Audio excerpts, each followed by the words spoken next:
The story of ISIS in Nigeria does not begin with sudden violence. It starts with neglected towns, broken promises, and young people with nowhere to turn. By the time the world started to recognize the name ISIS here, the ground had been fertile for extremism for more than a decade. In the early years of this century, northern Nigeria was one of the poorest regions in the country. Roads were bad, schools were weak, and many families struggled just to survive. In 2002, a preacher, Muhammad Yusuf, began drawing crowds in Maiduguri, the capital of Borno State. He spoke about the failures of government, the sins of Western influence, and the righteousness of strict religious rule. His listeners were not all extremists, but his words created a movement. That movement we now know as Boko Haram, a name roughly meaning Western education is forbidden. For years the group seemed like a fringe radical sect. Then, in 2009, the situation changed. Clashes between Boko Haram followers and Nigerian security forces exploded into violence that left hundreds dead. Muhammad Yusuf was captured, and he died in police custody. Instead of ending the group, his death hardened it into something much more dangerous. Leadership passed to Abubakar Shekau, who transformed Boko Haram into a terror army. Schools became targets. Churches and mosques were bombed. When more than 270 schoolgirls were taken from Chibok in 2014, the world took notice. The group's brutality was unrestrained, and Shekau's reputation for violence grew terrifyingly large. Just as Boko Haram was becoming infamous in West Africa, halfway around the world another terror group was rising. In Syria and Iraq, an organization calling itself the Islamic State declared a so-called caliphate, and its name, ISIS, became known everywhere. When ISIS began reaching out to affiliates in other regions, Boko Haram pledged allegiance in 2015. This marked the birth of what the world now calls the Islamic State West Africa Province, or ISWAP. But internal disagreements fractured the movement. ISIS leaders disapproved of Shekau's extreme cruelty, especially against Muslim civilians. Fighters who agreed with the Middle Eastern ISIS leadership broke away and formed ISWAP, while Shekau kept control of the original Boko Haram faction. From that moment, Nigeria faced not one terror group, but two bitter rivals. ISWAP acted differently. It tried to win even coerced support from local communities, attacked military targets first, and built networks that stretched through parts of northeastern Nigeria and across the borders into Niger, Chad, and Cameroon. ISWAP's attacks intensified year after year. By 2025, the group was still active, carrying out raids, ambushes, and violent actions that kept conflict simmering.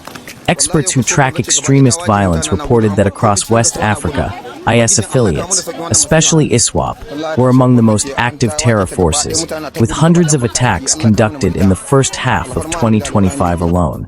ISWAP's reach stretched beyond the Lake Chad region into new corridors, part of a broader move by ISIS-associated groups across Africa. Even as the Nigerian army and local militias fought back, the violence did not disappear. In June 2025, a suspected suicide bomber detonated an explosive in a crowded fish market near Maiduguri, killing and injuring many civilians. Such attacks continued to remind the nation that extremist violence was still a daily threat. By mid-2025, the conflict had shifted in some unexpected ways. Militant groups influenced by ISIS ideology began appearing outside the traditional northeastern strongholds. In July, an attack in Kwalajia in Sokoto State by militants linked to the Islamic State Sahel province left about a dozen people dead. This was not Boko Haram or ISWAP in their usual territory. It was ISIS-linked fighters operating far to the northwest, near the border with Niger, a stark signal that jihadist networks were spreading beyond old battle lines. That geographic spread is crucial. For years, Nigeria's elites insisted that the violence was mainly about poverty, banditry, or criminal gangs. But by late 2025, the presence of groups tied to ISIS ideology in both the northeast and northwest indicated something deeper. Extremist networks adapting to exploit weak governance and unguarded rural borders.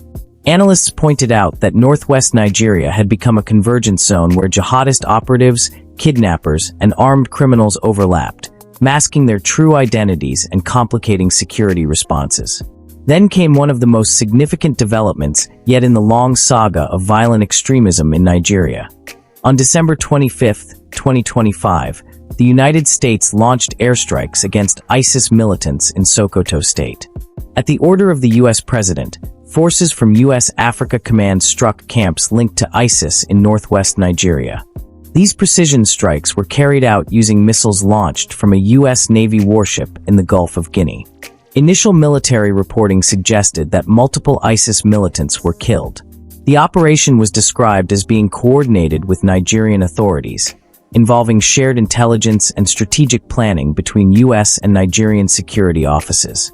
The strikes were framed by the U.S. as a response to what the U.S. administration claimed were violent attacks against Christian communities. The U.S. president declared the operation a warning to extremist forces, saying that powerful and deadly strikes had been executed and suggesting more could follow. In Nigeria, reactions were complex. The federal government confirmed ongoing security cooperation with international partners, including the United States, and described the airstrikes as part of broader counterterrorism efforts. The official narrative emphasized mutual respect for sovereignty and a shared commitment to protecting civilians of all faiths from violent extremists. But public debate was heated. Some Nigerians welcomed international support against extremist cells. Others warned that foreign airstrikes might turn Nigeria into a new battlefield for global powers, or that external intervention could be used to justify deeper involvement in Nigeria's internal affairs. Critics pointed out that violence in Nigeria is not only jihadist in nature.